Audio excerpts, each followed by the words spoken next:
Now, also, speaking of the cost of transition, interesting little bit of detail in the past couple of days, including that obviously some of the decisions that the Labor Party has made, and they deserve credit for this, which is that they have decided to double down on gas as basically being the firming technology to make sure that that is what will eventually power the nation when the wind doesn't blow and the sun doesn't shine. Notice that many state governments are moving to this position as well. So again, they may well think, oh, that's it, all done.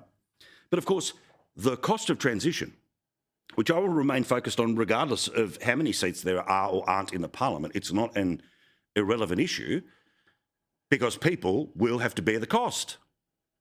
And they tell us that they care, but then sometimes they vote in a different direction, so who knows where they actually feel.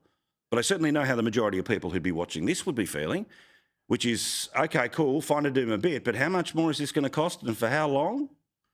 Well, the construction of renewables is, of course, hundreds of billions of dollars. The CSIRO a few years ago put it at $1 trillion once you connect it all up with wires. Interesting note that apparently the cost of transition to the renewable grid in Victoria is blowing out by at least $16 billion. The total cost to households and businesses to upgrade the Victoria's electricity grid required to support the shift to renewable energy will now be more than 4 times the $4.3 billion figure that's set out in the transition roadmap, which was unveiled last month. So these numbers already 4 times higher than a report that came out last month. Experts say we're now looking at the best part of $20 billion. The minister who's responsible for all of this released her plan, 15 years, $4.3 billion. But then someone smart decided to go to page 95 of VicGrid's 112-page document, and it does not account for several critical transmission projects, including the Western Renewables Link, which links Victoria and New South Wales, the Interconnector West, and the Marinus Link, which takes you to the hydropower of Tasmania. All of that would be more than $16 billion. So the headline is, how good's this? We're reshaping the world. It's only going to cost us 4.3. Actually look in the fine print, and it's now $16 billion. Nothing to see here, nothing at all. Back to the Libs.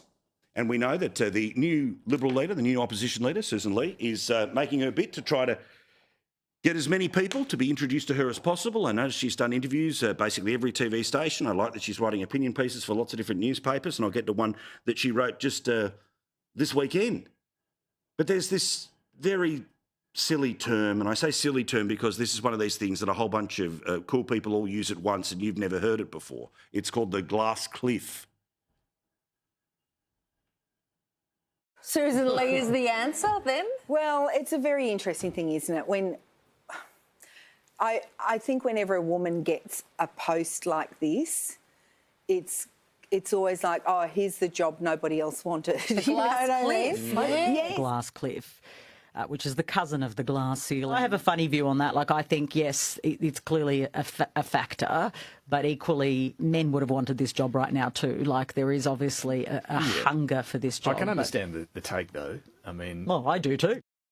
So again, glass ceiling, that's the reason why women get to a certain point and not able to go any further due to the evils of the patriarchy. And then the glass cliff being the version where, well, now that you are at the top, see you later. Sussan Ley has taken this front on, and good on her for doing so, in a piece that she wrote for the Financial Review. And again, I like that slowly but surely, in the early days of leadership, you go to as many different places as possible and you just state an introduction many years before every people have to make a decision about whether they want to change from what they did, obviously, just a few weeks ago. No one told me about glass cliffs when they placed ads in regional papers across the country to try and land a job at one of the first Australian female mustering pilots. No one warned me about a glass cliff when I went to uni with a baby in a capsule as our family struggled to make ends meet. No one asked me about glass cliffs when I hooked up my caravan, painted it Liberal blue and drove around the Murray to run for Parliament. As for glass cliffs, I couldn't give a stuff. And then she finishes on the metaphor of being a pilot. Cliffs don't matter when you have wings. Good. I love this stuff. Fight, fight, fight. Where this term, again, it may well have existed in universities for a long time and in fashionable parts of the internet, but in terms of common use language, had you heard of glass cliff? of recent weeks, let alone months, potentially even years. But no, mainlined as a way of trying to say the Liberals have a problem with women, you know, have a female leader. Yeah, but asterisk, their, of course, fundamental problem is the Liberal Party.